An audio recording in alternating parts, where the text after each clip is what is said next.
Good morning, everybody. Welcome back to the Hayden Family Farm. Today we're going to be doing some raking. We have the second cut field here. I was just checking, you can see the clumps.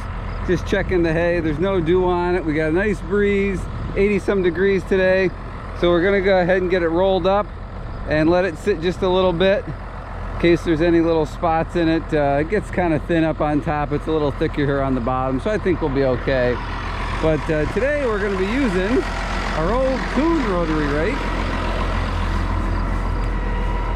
So I got to get this baby set up, see if I remember how to do it. And we'll see if we're going to do doubles or triples in this field. Doubles would probably be good down here, but up there where it was thinner, triples would be good. So we're going to have to see what we do. We'll go around a couple times, see what it looks like, and go from there. So let me get this set up and we'll go ahead and get raking.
in triples. I did have to readjust the rake. I didn't have the back end low enough. So, yep, I'm going to keep raking and show you when we're all done.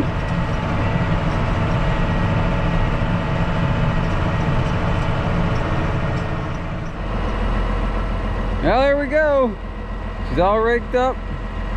The old Kuhn held together, did a good job. I definitely need to do something with this guy here because I don't think that's supposed to be quite so floppy. So I'll have to fix that up yet. Want to kind of get this rake back into service here. So I had greased it and done everything to it, but I forgot there's a couple things. And if anybody knows, this Mac Farms I think has a rake similar to this, where it just has the little teeth on the side and not actually like the canvas curtain. If anybody knows where I could get like some aftermarket material or an aftermarket canvas to put on this instead of these tines, let me know in the comments down below. You know, it doesn't have to have anybody's name on it or anything like that, but I'd like to kind of fix this up and have a canvas curtain there instead. But yeah, so here's the second cut here. Got some pretty big windrows. That is hang on, my screen went dark. Up to my knee there, so not too bad. Like I said, it gets thinner up on top, but this corner looks messy because I'm used to, with the Kubota, you can pick it up over the windrow you know, as you're turning around and stuff, and this one you can't. It's not hydraulic, it's just manual up and down, so it's a little messier than what I like to see, but you know, whatever. So it's a little thinner on top. Too much rain kind of drowns the hay a little bit and it stunted the growth, but we're going to take what we can get here. So thanks for watching, everybody. Question, comments down below, I appreciate it. Please don't forget to hit the subscribe, the thumbs up, and the bell icon on your way out the door. Thanks for watching. I hope to see you on the next video, and stay tuned because if everything goes well, we should have a square baling video for you too.